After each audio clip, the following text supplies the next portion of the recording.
출애굽기 32장 7절부터 14절 말씀까지입니다.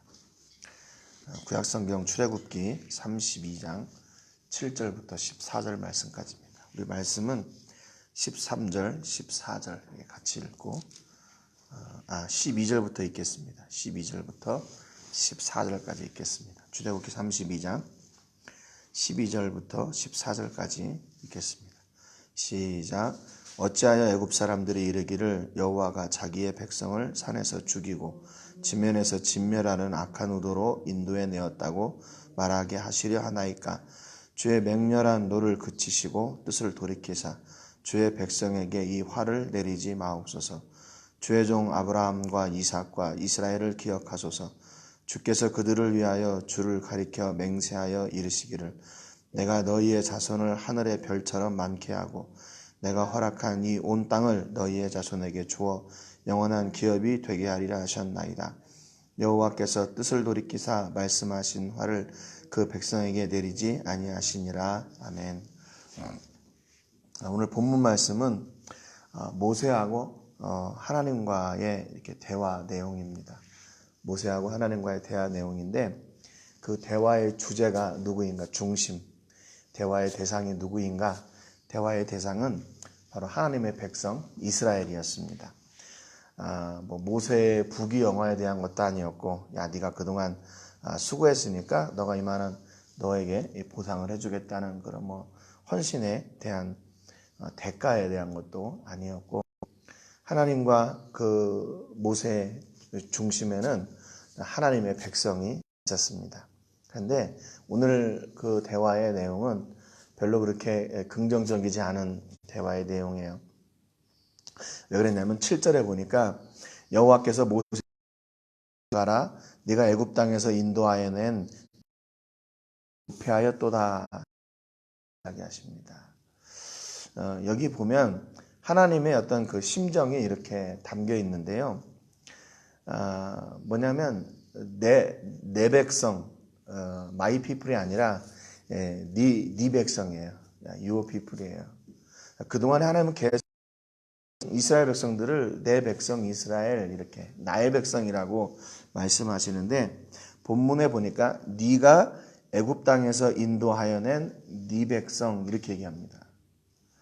그러니까 좀 하나님이 이스라엘 백성들과 좀 거리가 이렇게 생긴 거죠.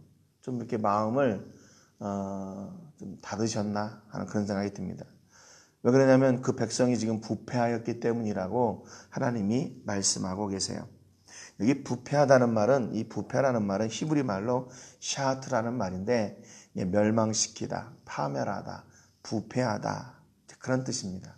그러니까 결국 어떤 부패로 인해서 멸망하게끔 되는 그런 죄나 그런 타락을 이렇게 부패라고 이야기해요. 그러니까 하나님께서 보시기에 이스라엘 백성들이 이제 망하게 되었다 그 말입니다. 그들이 타락함으로 말미암아 그들이 죄로 말미암아 멸망하게 되었다. 이렇게 말씀하시는 거죠. 그러니까 지금 하나님께서 이스라엘 백성, 이스라엘 갖다가 네 백성, 네가 인도한 네 백성이라고 말씀하시는 그 서운함이 이 본문에서 우리가 알 수가 있어요.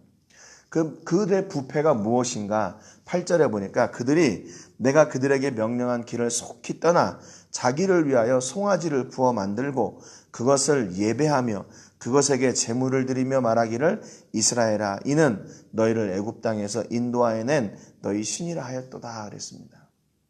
그러니까 모세가 하나님을 뵈러 시내산에 올라가 가지고 내려오는 그 기간이 길어진 거예요. 금방 내려올 줄 알았는데 하루가 이틀이가 3일이가 안 내려오는 거죠.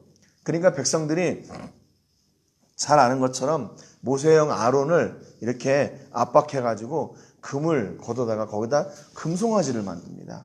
그래놓고서는 이 금송아지가 우리를 애굽에서 인도해낸 신이다라고 그 금송아지를 섬기고 그 금송아지가 자기들을 인도해낸 신이라고 예배하고 경배하게 되는 거죠.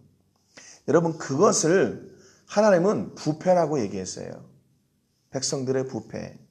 이스라엘의 부패가 무엇인가?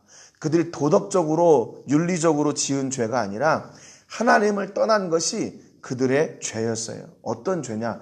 그들을 망하게 하는 죄. 하나님을 섬기지 않고 우상을 섬겨 찬송한 것, 우상을 예배한 것, 그것이 바로 망할 죄라고 이야기하고 있는 겁니다. 다른 게 아니에요. 백성들의 부패, 하나님을 섬기지 않은 것이에요. 9절에 보니까 여호와께서 또 모세에게 이르시되 내가 이 백성을 보니 목이 뻣뻣한 백성이로다 그랬습니다. 바로 하나님을 섬기지 않고 우상을 섬기는 것, 그것이 바로 부패한 것이고 또 그것이 목이 뻣뻣한 백성이다 이렇게 얘기하는 거죠. 이 목이 뻣뻣하다는 말은 고집이 센 백성 또는 완고한 백성, 목이 곧은 백성, 쉽게 얘기하면 교만하다는 얘기죠. 교만하다. 나를 잊었다. 하나님을 섬기지 않고 하나님을 바라지 않고 하나님의 말씀에 귀를 기울이지도 않고 하나님의 역사를 부인하는 것. 교만한 것이란 겁니다. 여러분, 그러니까 교만이라는 것은 하나님의 영광을 가리우는 거죠. 하나님의 영광을 대적하는 것이고 하나님의 영광을 찬탈해내는 겁니다. 그게 바로 교만이에요. 그게 교만이에요. 하나님을 잊는 것, 하나님을 시인하지 않고 하나님을 바라지 않는 것, 그것이 바로 교만입니다. 여러분, 우리 삶 가운데서도 이렇게 이스라엘처럼 목이 뻣뻣한, 부패한 그런 삶을 살 때가 얼마나 많이 있습니까? 하나님의 역사를 부인하고 부정하고 하나님을 찾지도 않고 내 뜻과 내 의지대로 살아가는 것, 그것이 바로 교만한 것이고 그것이 바로 부패한 것이고 그것이 바로 멸망하게 될 죄의 죄이라는 것을 오늘 말씀을 통해서 우리에게 알려주고 계시는 거죠. 그래서 10절에 보니까 그런즉 내가 하는 대로 두라. 내가 그들에게 진노하여 그들을 진멸하고 너를 큰 나라가 되게 하리라 그랬습니다. 지금 하나님이요 엄청난 계획을 지금 모세에게 말씀하시는 거예요. 야, 그 백성 있잖아. 네가 인도한 네 백성 있잖아. 이제는 끝났다. 이제는 끝났다. 내가 더 이상 참을 수가 없다. 내가 그래서 그들을 진멸하고 새로운 나라를 시작할 것이다. 이렇게 말씀하세요. 그러니까 이스라엘 백성이 아니라 이제는 모세의 백성, 내가 너의 백성, 너를 큰 나라가 되게 하리라. 모세의 백성을 만들겠다. 새롭게 만들겠다. 이렇게 말씀하시는 거예요. 여러분, 지금 이렇게 말씀하시는 순간이 어떤 순간입니까? 이스라엘에게는 위기의 때지만 모세에게는 기회의 때지요. 그렇지. 내가 그동안에 이제 이렇게 수고했으니까 하나님이 나를 통해서 이렇게 놀라운 또 일을 시작하시려고 하시는구나. 그렇게 생각할 수 있지요. 새로운 백성, 모세의 백성이 탄생하는 극적인 순간이에요. 극적인 순간. 네. 그래서 여기서 모세가 딱 결정하기만 하면 이제 모세가 필두가 돼서 아브라함과 이삭과 야곱과 상관없이 자기가 시작하는 새로운, 자기가 조상이 되는 모세의 백성이 지금 시작될 수 있는 그런 순간입니다. 그런데 모세의 반응은 달랐어요. 11절에 보니까 모세가 그의 하나님 여호와께 구하여 이르되 여호와여 어찌하여 그 큰 권능과 강한 손으로 애굽 땅에서 인도하여 내신 주의 백성에게 진노하시나이까. 그렇게 이야기합니다. 하나님, 왜 하나님께서 그렇게 고생해서 하나님이 고생한 건 아니지만 그렇게 어려운 일들을 겪어가면서 그들을 인도해 내셨는데 그들을 다시 진멸하려고 진노하십니까? 지금 모세가 하나님 앞에 이렇게 대답을 하면서요, 모세의 중심에 뭐가 있나 두 가지를 이렇게 말해줍니다. 모세의 중심에는 뭐가 있었냐면요, 하나님의 백성 이스라엘이 있었어요. 하나님의 백성 이스라엘. 그는 백성들을 멸하고 새로운 민족을 시작하겠다라고 하시는 그 하나님의 말씀 앞에 안 된다고 이야기합니다. 아니라고 이야기해요. 왜? 그렇게 애굽으로 백성들을 이스라엘을 데려다가 거기서 430년 동안 그 노예로 살다가 그리고 그들을 기억해서 다시 끌어내시기까지 이거 하나님이 일하신 거 아닙니까? 하나님이 하나님의 백성을 위해서 일하신 거 아닙니까? 그런데 왜 이제 와서 그들에게 진노하시려고 합니까? 지금 그들이 비록 그렇게 이렇게 부패하고 또 진멸할 위기에 처했지만 그 백성들은 하나님의 백성 아닙니까? 이렇게 하나님께 그 백성을 다시 기억하시도록 하는 겁니다. 여러분, 사실 모세가 지금 이런 어려움을 겪고 있는 이유가 뭐예요? 누구 때문에 그랬습니까? 이스라엘 백성 때문이잖아요. 그들이 순종하고 철저하게 그 인도하심에 순종하며 따라왔더라면 이게 무슨 일들이 필요해요? 하나님의 진노가 왜 필요합니까? 그들이 순종해서 하나님께서 주시는 만나도 먹고 메추라기도 먹고 그래서 광야를 가다가 바로 이제 여기 지나서 이제 가나안 땅에 들어가기만 하면 되는데요. 이제 얼마 안 남았는데요. 들어가기만 하면 되는데 이들이 불순종하니까 계속 결국에는 바로 들어가지도 못하고 40년 동안 광야를 이렇게 도는 거 아닙니까? 모세는 지금 그 하나님 앞에서 그럴 수도 있을 것 같아요. 하나님 맞아요. 나도 좀 해보니까 얘네들 너무 힘들어요. 안 되겠어요. 뭐 내가 그동안 이렇게 같이 왔는데 너무 힘들고 너무 어렵고 너무 불평하고 그래요. 모세도 지금 하나님 앞에 그런 불평을 좀 이렇게 내놓을 수 있는 그런 순간에 왜 하나님이 다 아시니까 하나님도 거기에 동의하시니까. 그런데 모세는 그 백성을 그렇게 하나님 진멸하지 마세요. 그래도 하나님의 백성 아닙니까? 이렇게 백성을 위해서 기도하는 거죠. 중보하는 겁니다. 그러니까 지금 모세의 중심에 뭐가 있나? 그 모세의 중심에는 하나님의 백성이 있어요. 그래서 아직 하나님 맞아요. 포기할 때 됐어요. 이제 끝날 때가 됐습니다. 이렇게 얘기하는 게 아니라 아니요. 한 번 더 좀 기회를 주세요. 그렇게 얘기하는 거죠. 두 번째 12절에 어찌하여 애굽 사람들이 이르기를 여호와가 자기의 백성을 산에서 죽이고 지면에서 진멸하는 악한 의도로 인도해 내었다고 말하게 하시려 하나이까. 주의 맹렬한 노를 그치시고 뜻을 돌이키다 주의 백성에게 이 화를 내리지 마옵소서 그랬습니다. 두 번째 모세가 생각하고 있는 건 뭐냐면요. 하나님이에요. 하나님. 만약에 애굽이 지금 우리를 지켜보고 있지 않습니까? 애굽에서 종살이 하다가 지금 바로도 죽고 그 홍해 건너다가 물이 닫혀가지고 바로도 죽고 군대도 다 죽고 이렇게 10가지 재앙도 다 지내고 이렇게 막 이렇게 시끌벅적하게 나왔는데 그러면 하나님 우리가 잘 살아야 되지 않습니까? 이거 누가 한 거라고 그들이 얘기합니까? 하나님이 하신 거라고 얘기하잖아요. 그런데 도중에 이 백성이 죽게 되면 그 책임은 누구로 돌리겠습니까? 그들이 하나님이 자기 백성을 인도해내고 자기 백성을 광야에서 죽게 했다. 그렇게 얘기할 거 아닙니까? 그러면 하나님의 위신이 어떻게 됩니까? 하나님의 체면이 지금 깎이는 거 아닙니까? 그러니까 지금 모세가 생각하는 건요. 이스라엘 백성 그리고 하나님의 영광이에요. 그 일을 통해서 끝까지 하나님의 영광이 드러나기를 그렇게 바랐다는 겁니다. 애굽 사람들이 손가락질 안 할 거 아닙니까?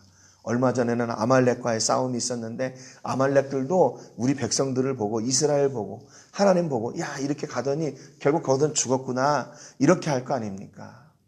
그들의 손가락질 그들이 조롱할 거 아닙니까?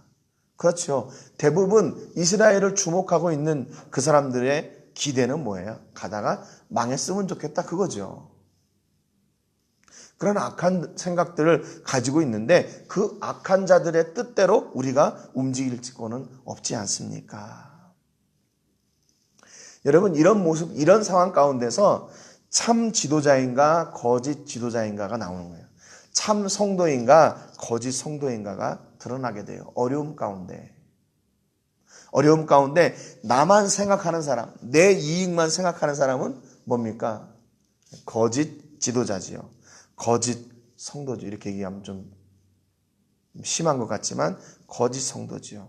그 상황을 이용해가지고 백성들을 이용하고 자기의 이득만을 취하는 자들, 자기의 앞가림만을 책임지려고 하는 사람들, 거짓 지도자들이죠.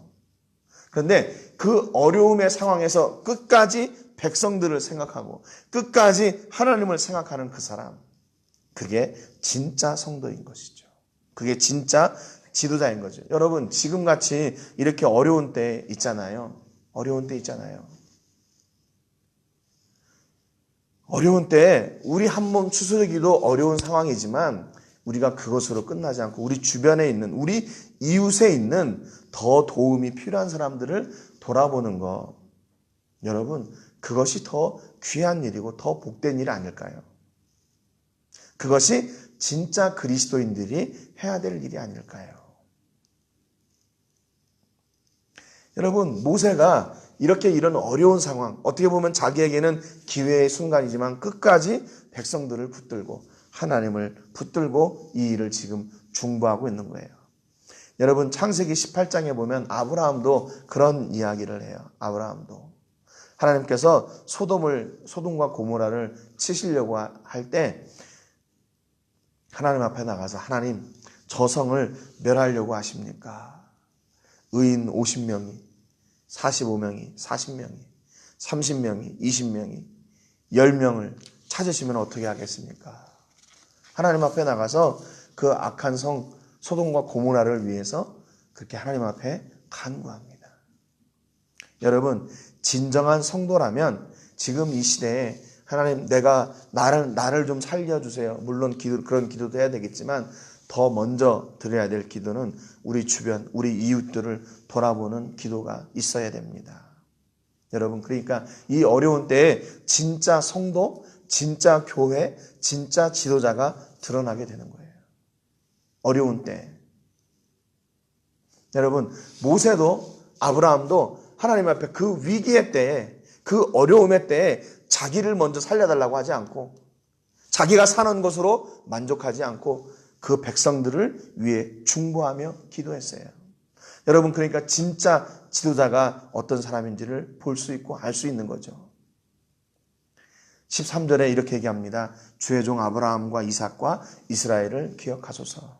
주께서 그들을 위하여 주를 가리켜 맹세하여 이르시기를 내가 너희의 자손을 하늘의 별처럼 많게 하고 내가 허락한 이 온 땅을 너희의 자손에게 주어 영원한 기업이 되게 하리라 하셨나이다.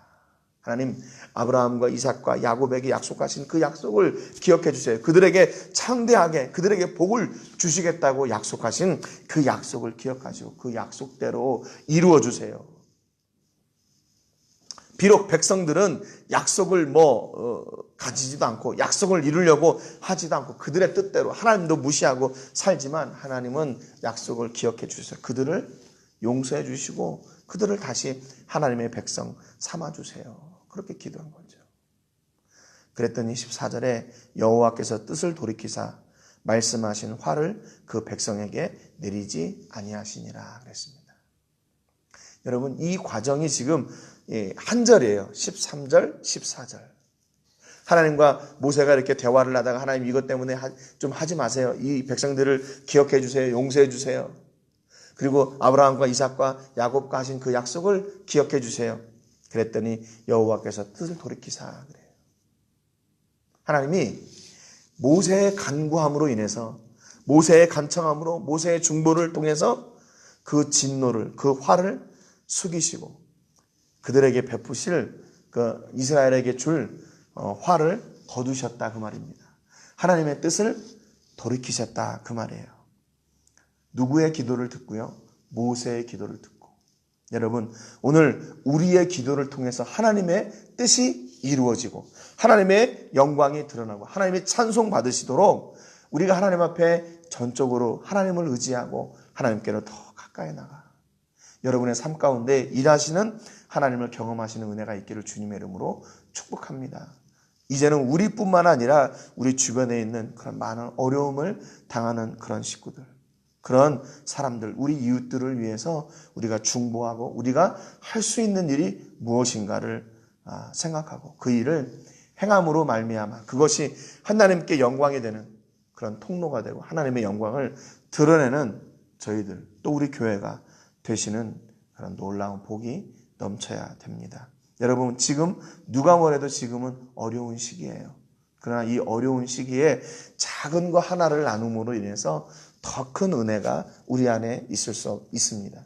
여러분, 모세의 기도가 백성을 살린 것처럼 우리의 기도와 우리의 헌신과 우리의 사랑이 한 영혼들, 이 나라와 민족과 세계를 살리게 되는 그런 하나님의 영광의 그런 현장이 되는 은혜가 있기를 주님의 이름으로 축복합니다. 그런 가운데 먼저 그의 나라와 의를 구하며 나갈 때 하나님께서 모든 것을 채우시는 더 놀라운 복이 여러분과 우리 교회 위에 넘쳐나시기를 주님의 이름으로 축복합니다. 오늘 기도할 때 이렇게 기도해 주세요. 어려운 때일수록 이웃을 염려하고 중보하는 믿음의 사람이 되게 해주시기를 위해서, 또 우리의 중보를 통해 하나님의 온전하신 뜻을 이루시는 사랑의 하나님을 누리고 경험하게 해주시기를 위해서 기도하시고, 코로나19로 인해서 고통당하는 식구들, 또 이 세계가 속히 이 코로나19의 고통으로부터 벗어나고 회복됨으로 하나님의 영광이 드러나게 해주시기를 위해서 기도해 주시기를 바랍니다. 제가 먼저 기도하고 같이 기도하겠습니다. 하나님 아버지, 감사드립니다. 오늘 말씀을 통해서 모세의 중보를 통해서 이스라엘이 살게 되고 하나님의 선하신 뜻이 이루어지게 되는 그 영광의 모습을 저희가 보았습니다. 모세는 하나님과의 대화를 통해서 그 중심에 무엇이 있는지를 드러냈습니다. 모세의 중심에는 자기를 그렇게 힘들게 하고 자기를 어렵게 하는 이스라엘 백성들이 있었고, 또 그 역사를 주관해 가시는 하나님이 모세의 중심에 있었습니다. 하나님, 오늘도 분명히 우리는 위기의 때를 살고 있음을 저희가 잘 알고 있습니다. 그러나 우리 중심에 무엇이 있는지 우리가 우리 자신들을 점검하고 하나님 앞에 우리 자신들을 돌아봄으로 말미암아 우리 곁에 있는 더 어려운 사람들을 생각할 수 있게 하여 주시고 그들을 섬기는 저희가 될 수 있도록 도와주셔서 어려움의 때에 하나님의 영광이, 어려움의 때에 하나님의 역사가 드러나게 되는 저희가 통로가 될 수 있도록 은혜를 더하여 주시옵소서. 하나님, 우리가 그 일을, 우리의 이웃들을 생각하며 나갈 때 우리가 필요한 것들은 하나님께서 능히 채워주실 줄로 믿사오니, 하나님, 우리 성도들 가운데 어려움당치 않도록 도와주시고 이 위기의 때를 믿음으로 하나님의 은혜로 잘 이겨낼 수 있도록 복의 복을 더하여 주시옵소서. 세계가 코로나19로 인해서 많은 어려움을 당하고 있습니다.